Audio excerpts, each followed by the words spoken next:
Michael Mann is back, and this time delivering an immersive ride into the high-octane story of Ferrari. From the sets to the cast, this is a simple biopic that, though doesn't span decades, does get you connected to every character. There are so many layers to the lead of this film, played by one of my favorite actors of all time, Adam Driver, and the movie does an amazing job at giving us a peek into the thrilling life of Enzo Ferrari. Before we get into all of my thoughts on Ferrari, let me know your thoughts on Ferrari in the comments down below. Both are wasting no more time, let's get right into it. Right out of the gate, I have to say that this isn't just a regular biopic. The film only spans about 3 months in time. It takes place in the summer of 1957, and at the New York Film Festival, we got to talk to Adam Driver and Michael Mann about their thought process when coming up with the creative side of this film, what they were going to take of Enzo Ferrari's life and what they were going to use in the movie. Now, obviously, the actors and actresses, who I'll touch on more later in this video, they had to take material from the entirety of these characters' lives to build them up for this 3-month period. But what's interesting is that they choose this really essential time in Enzo Ferrari and everyone around him's lives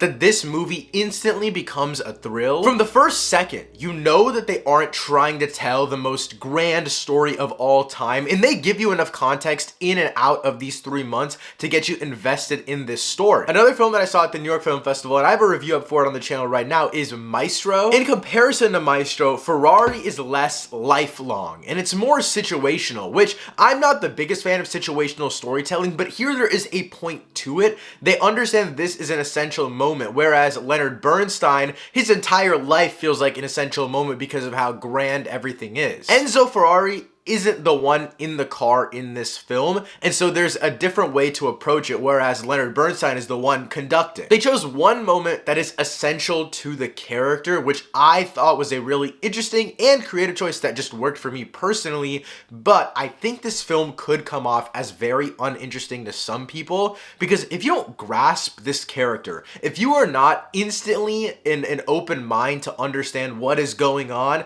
outside of this 3-month period, there's no way that you're going to want to know what happens inside of this 3-month period. Again, going back to Maestro, that is a lifelong thing, so there's a lot of different things that you can hook onto. Here it's a 3-month period with the same 2 to 3 reoccurring thematic elements, and so they don't go all out giving everything they have to just his whole life. They narrow it down to 3 months, and I personally really like that, but other people might have wanted something more grand. In some movies, the sets and action can make up for character work, but in my opinion, those 2 other elements aren't strong enough for someone who thinks the character work is just meh to be blown away by everything else. I will say though, my biggest flaw about this film is that it does have pretty odd pacing, because generally the story of this film is very compact, that when they try to get into those longer themes that aren't just mission by mission based, they don't really work. A lot of the character moments between Enzo and his family do tend to drag in this film. The main one is with his son. I understand what they were going for, and a lot of movies do it really well, but they also last a lifetime. They're not just a situational thing. The racing is at the front and center of this film, but they also want somewhat of a character study on Enzo Ferrari, and it feels like these 2 elements are just clashing the whole time. There's never a good balance of both. You're either injected into this visceral racing aspects of this film, or you're in these slow moments where you're like, let's get back to the racing. I want to quickly circle back to Maestro, because with that film, it focused less on the music and more on Leonard's life, so it excelled. Here, the racing is more entertaining than Enzo's life, but that makes all the character moments really, really slow. So I think it's a difference in priority, also the type of story you're telling, just a bunch of different aspects that I feel like this film had everything clashing together. But now to talk about my favorite aspect of the entire film, and that is Adam Driver's performance. I mean, I think the performances in general in this film are all very good, but Adam Driver absolutely puts on a show here. It took me a little bit to get invested into his accent and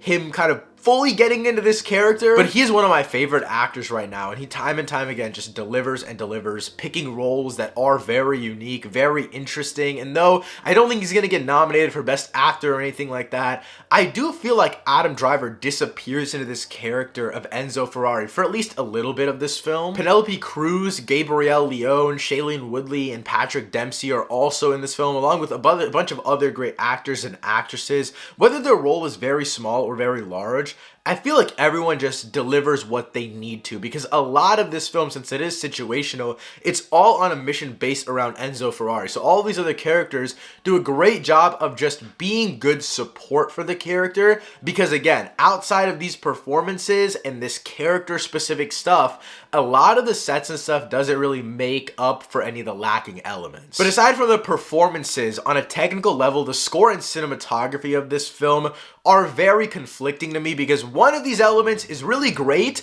and the other one not so much. This film sounds amazing. Every engine, every word, everything is meticulously detailed to the extent where I just felt fully invested into everything because I felt so immersed into the film. I am pretty new to Michael Mann's work. Some of my favorites of his are Heat and Collateral, and both of those films have a very cool visual style. They're very interesting. They're all doing something at least slightly unique. And the whole time I was watching this movie, I was just waiting for some level of flair, some creative, distinct thing to happen. And it happened near the end of the movie, but at that point it was a little bit too late for me. I also just found this out. Apparently this year's The Killer and Ferrari have the same cinematographer, but never in a million years would you be able to guess that. Obviously they're two different types of movies set in two different time periods, but you just don't, there's no flair. There's nothing that I'm like, oh my god, this movie looks great. But the final thing I want to talk about is the big moment in this film. Obviously no spoilers here, I'm not going to go into detail about it, but I watched this movie 3 months ago at the New York Film Festival,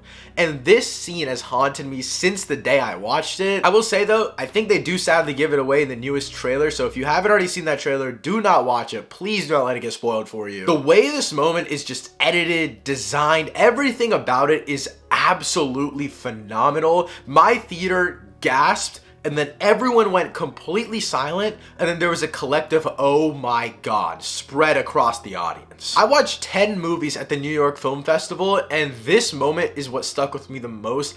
I swear to god I get nightmares about this scene. At the end of the day, I really enjoyed Ferrari. I don't normally like situational films, but this 3-month period that they chose works perfectly for a film. But if you're looking for a lifelong biopic, something that is much more grand, that is not what you're going to be getting here. And sadly, I don't think any of the other elements aided enough to make up for some weird story choices and pacing choices. Overall, I'm going to give Michael Mann's Ferrari an 8 out of 10. Again, I really enjoyed this film, and if you've seen or want to check out this movie, let me know what you guys thought about it in the comments down below. Thank you so much for watching. I'll see you next time. Peace.